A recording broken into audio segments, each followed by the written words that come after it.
Okay, Snetterton 300, the final race of the season. So we're starting from the pushback, as you can see, where I've just got in the car as the second driver. David and I had found in practice that the car was understeering badly, and it turned out that the front tyres were completely shot. So much so that they'd actually started to delaminate, so there were patches on the tyres where the tread was missing. So hardly surprising we had a problem. I'm going to cut forward to the first point where I had a guy go past me. So I'm coming down to Agostini. He's already got the inside line. Bad positioning by me, but quite honestly, I think he was faster than us anyway, and I'm probably not racing him, so it wasn't such a loss. So he sneaked past on the inside, and then I tried to stay with him, but I had to lift going through through Hamilton just there, and then going round here, it kept washing out really wide. So even though we had another set of tyres on the car, which were another scrub set, I think they possibly again gone through too many heat cycles and were not that great. So he gradually got away. I'm waving past one of my teammates. He's definitely faster than me, quite a bit faster than me, and there was no point holding him up, so I just let him go past. I had to lift slightly, as you probably saw, but he went past. I thought I'd got this Brundle-Nelson complex sorted, but I have a feeling that I was not taking a good line through there, but we'll talk about that again in a minute. Here I had to lift again coming through Bombhole. It just would not stick. It kept understeering out wide.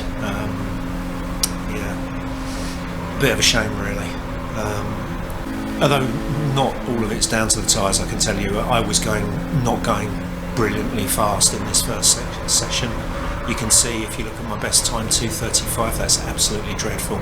I did a 2:32 in practice. So that wasn't good. Okay, that was another guy got past. That guy, what you didn't see actually was when we were coming around Coram, and of course you're really hanging right onto the limit around Coram, he actually punted me in the back. He put his hand up because I don't think he intended to do it. And that guy is Jez Banks, our former team manager, and he's doing, I'm doing 2:35s and he's doing 2:30s, so that shows you how far off the pace I am with these guys. And these two are having a bit of a battle, so again, I'm probably not in a race with these two. So it wasn't a bad thing that he went past either.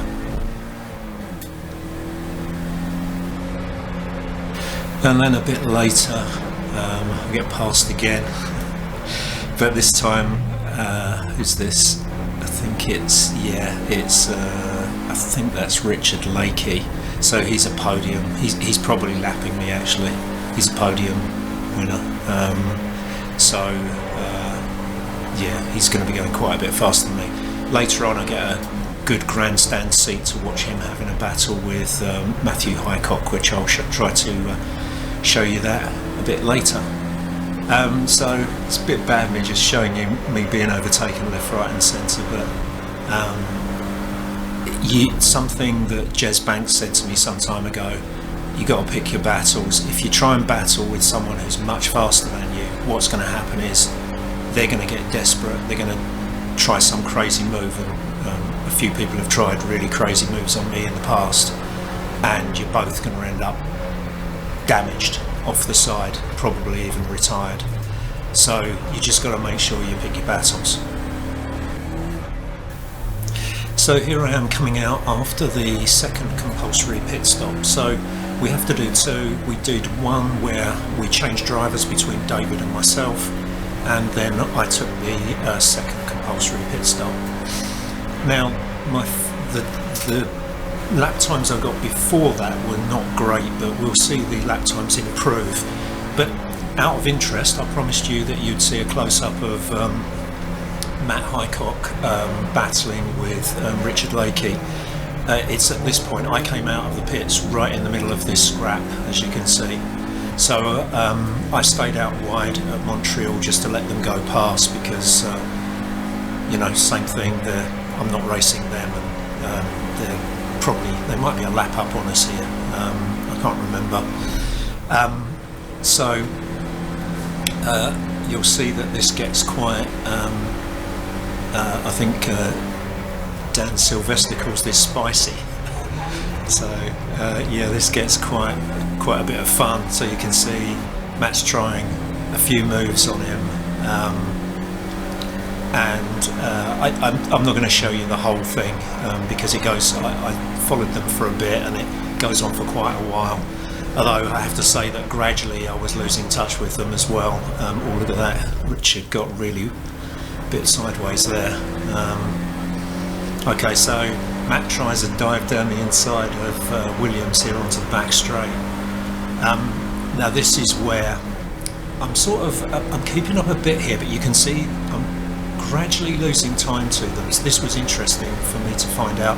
They obviously, despite their battling, they came round Williams better than I did.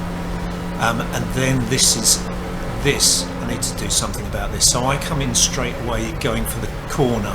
They stay out wide and then turn in. I don't think it affects my speed through the corner until I turn into the second right-hander, and I think because I'm not carrying as much speed through Nelson for the Brundle Nelson complex, I lose time coming round here, and also you can see that I lost some time in bomb hole there, and that is definitely, it's an issue. There's one of my teammates come off.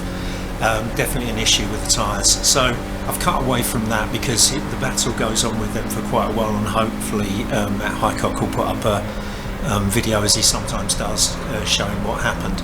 Now this is me. I overtook 4 cars in total, 2 on the track and 2 that had come off. James, the sausage man, was one of them. I remember that right at the end. And the 42 car of the 4040 team, I overtook that car as well because it came off. I think I overtook another one as well. Anyway, this is me closing in on one of the armed forces cars, driven by, I'm afraid I don't know his first name, somebody Unwin. I only know that because you can see it on his back windscreen. Oh no, this is Burkett. Okay, so it's not who I thought it was. Alright, so yeah, I was catching him and just trying to figure out a way to go past. So let's see how I manage this. Now this is a bit sad. So what you perhaps can't see in the mirror is right behind me is another car. So I decide I'm going to try down the inside of Williams, and I held it, and I held it enough to give him space, but it did mean I had to lift a bit, and lo and behold, we should see another car come out from the left side. Yeah, there he is. So he gained from my pass, so then I end up following him. I couldn't keep up with him, to be frank. Whether it's, my abilities or whether it's the understeer. You can see, look at the time I'm losing through bomb hole. It's just terrible. And there's no way I could have gone through bomb hole flat out. I would have simply just gone off the side of the track. Coming around here, this is not bad. Catching him a bit. Turn in. I was doing Murray's really well actually towards the end of the race, and as I said, you can already see that prior to the break I was doing 2:34s, something like that, and you can see that after the break, after I had the second pit stop, I'm already down to 2:32.53, and actually in this second period I was banging out 2:32s and 2:33s through the whole period, which is what I'd intended to do. I said to myself, if I can just keep sticking in 2:32 something, that should at least haul me up the list. Yeah, I made a bit of a mistake there, got a bit of oversteer. got a bit too greedy on the accelerator coming out. That's obviously cost me some time. The reason I'm going to continue with this lap is because lap 6 was my fastest lap, so we'll see this unfold. So basically, one of the tactics I use to try and get fast times is try and hang on the coattails of someone you know is faster, and just try and get around the track faster than them. So I've gained on Agostini. That Scott Mansell line through Agostini is definitely the right one for me. And when I looked at my telemetry versus other teammates, none of them are beating me around Agostini, so that is a really good tip in his video. So you want the definitive guide to Snetterton 300, I think it's called, and see what he says about taking Agostini.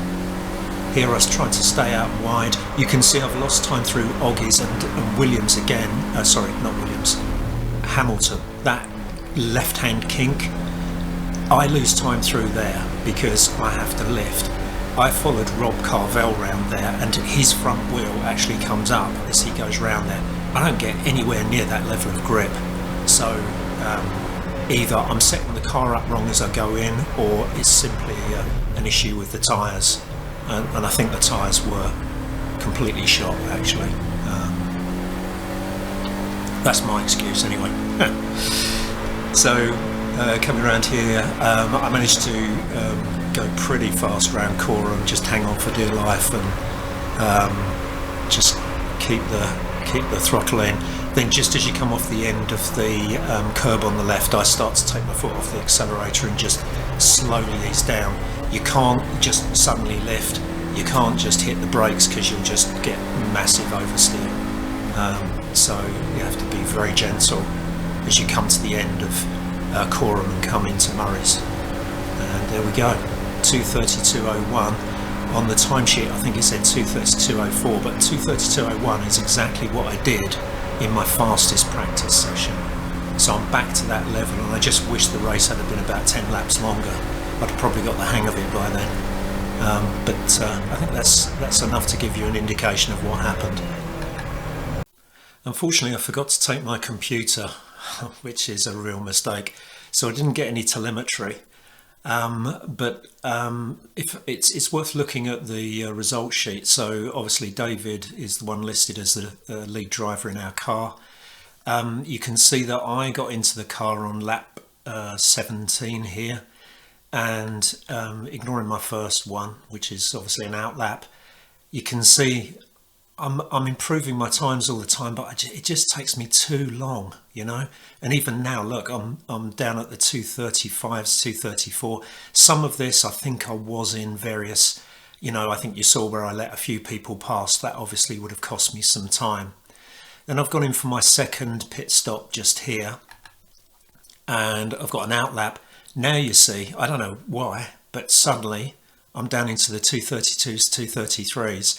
And I think I'd sat there in the pit stop and thought, you know, this is crazy, I can do faster times than this.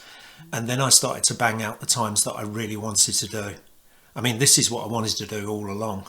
These, you know, 2:32s, maybe some 2:33s where I'm being overtaken or I'm overtaking other people.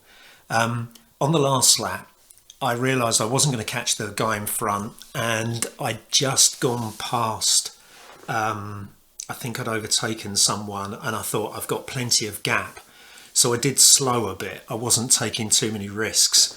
What I hadn't reckoned on was that my teammates in car 42, Andrew Long and his people, were closing on me much faster than I expected, and it ended up being a drag race to the final line. Luckily I stayed ahead of them, but they were, to be fair to them, they had a problem at the beginning of the race because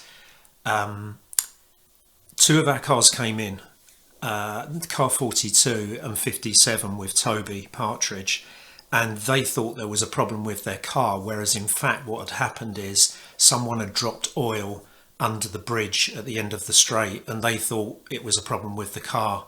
So the mechanics spent quite some time looking over the car trying to find things wrong, only to find out that there wasn't anything wrong. But it cost car 42, I think it cost them at least a lap, maybe two. So that was a bit unfortunate because they were fast, as you can see. Look at their times there, 2:32s, 2:31s. I think, yeah, look at this, 2:29. Really good stuff. So I improved much more. I want to say a quick thank you to Sam, who had gave me several unofficial coaching lessons in the Tyrrell's Cafe at Snetterton. He pointed out to me one of the problems I had was that with the car understeering as it was, particularly in the practice, you lose confidence in the car, and you when you get back in the car, you know it's got different tyres on, but you have to regain the confidence. Well, I have to, and I have to feel as though the car is solid underneath me, and it took me too long to do that. And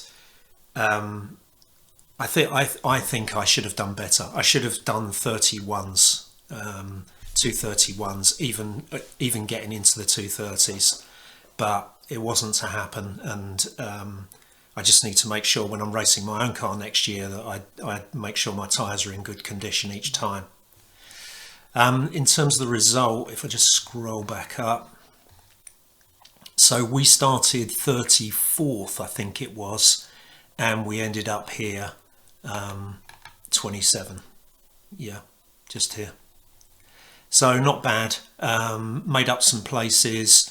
We're only one lap down, which is good. But yeah, it was an interesting race. I wish I'd have done better, but I learned more lessons. Makes you wonder when I'm going to stop learning the lessons and actually put in some performances. But you know, for this season, I think I have to accept that, you know, it's going to take me some time to get up to speed.